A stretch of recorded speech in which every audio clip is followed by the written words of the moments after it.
For this video, I'll be talking about my project for the final project for 3393 emergency management, and it was about the Haiti earthquake.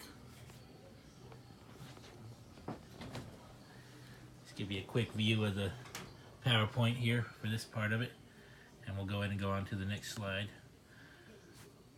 This is where I show the name of the class and my certification statement.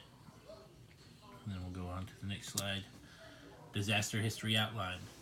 The natural disaster that this paper is going to focus on took place on the 12th of January 2010 in the West Indies, and the area that was most affected was the country of Haiti, and specifically its capital city, Port-au-Prince, where there was an estimated death toll from the disaster, and it was 220,000 people with 300,000 injured, and 600,000 people, or 6.6 million people, left without a home, according to an article titled Long-Term Outcomes Among Child and Adolescent Survivors of the 2010 Haitian Earthquake. Some more of the history. The country is nowhere near recovered from the events on that day, as seen in the reading information and found in the Encyclopedia Britannica's website. An article titled Haiti's Earthquake 2010.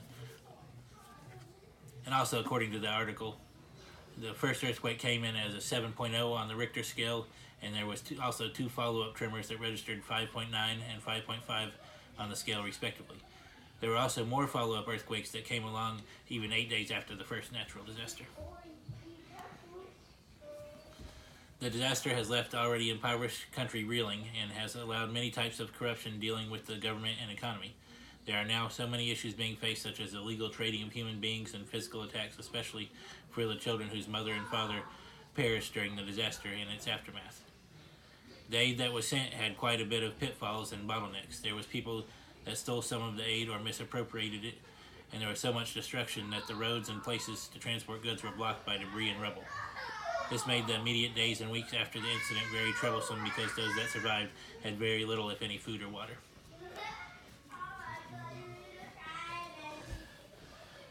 Some other after effects of the disaster were the destruction of the election buildings and many other important buildings. The election building being destroyed made it where the individual who was in power was able to put a stay on the election for a year so that he could stay in power longer. The government of Haiti is in great turmoil still to this day, and things can be seen on the news here in the United States on a regular basis.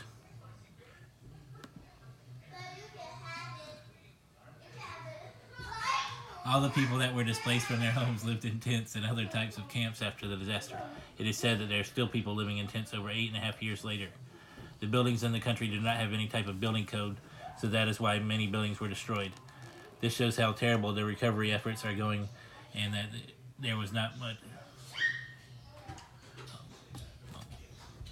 And there was not much. Historically, the area where Haiti is located has been affected by earthquakes, and there were worse ones in 1946, but then there was not near as much devastation at all.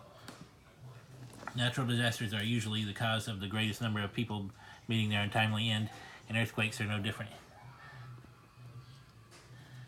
They can wreak great havoc on persons because of what the earthquakes cause. There are many types of natural disasters, and they each call for different types of response. Earthquakes are a different type of disaster in that they aren't weather-related, and they can cause other disasters such as typhoons or tsunamis. Earthquakes are very dangerous types of disasters, and here is just a picture that I got off abcnews.com of some of the destruction. All the buildings that were on top of each other. Or here in the United States we might have called them shacks, because that's what it looks like, but that's why there was no building code. People were just crushed by where they lived or where they might have been. According to an article on a website connected with Michigan Technological University titled What Are Earthquake Hazards, some of the things that people need to be worried about in an impending earthquake during an earthquake or in the aftermath of one include the following: man-made dwellings toppling over due to damage or poor construction. The terrain or turf that they have their footing on changes its level, and the people could fall or take tumble into sinkholes created by the negative natural event. One rare but very serious occurrence that is possible danger from earthquakes is known as soil liquefaction. This is when a combination of the topsoil and land underneath becomes a sort of quicksand by intermixing with water in aquifers underground, and in serious cases, whole buildings can be sunk very quickly and swallowed into a sinkhole. Another thing that can be very dangerous with earthquakes is called deracination or movement. When this type of thing happens, houses, businesses, and other types of man-made construction, such as bridges, overpasses, and much more, can literally be torn into shreds, and the people and cars as well. Also, according to the article, another huge issue that can come about because of the type of negative natural event that many call an earthquake is for areas of land to become inundated and overrun with water, and may cause many more issues. Earthquakes are simple, but they can cause so many complex and extreme things as been listed so far. Another risk factor that comes along with this type of disaster is the possibility of fires. The way that fires can be created by earthquakes are if vessels that a natural or other type of fossil fuel pass through are torn apart and are somehow lit, possibly by electrical lines that were severed or something of that sort. There can also be fires that come about by a furnace, cooker, oven, heater, kiln, or grill being flipped upside down by the tremors or the earthquake and causing the surrounding area to go up in smoke, and then could possibly spread very quickly to other buildings. Another thing that become a big problem associated with earthquakes are that if it becomes necessary for a fire to be suppressed, that the water passages that are part of the area's infrastructure could be damaged or destroyed, and things such as water towers could be toppled, so that those sources of water are no longer connected to water systems used to fight fires, making putting them out that much more difficult and time consuming.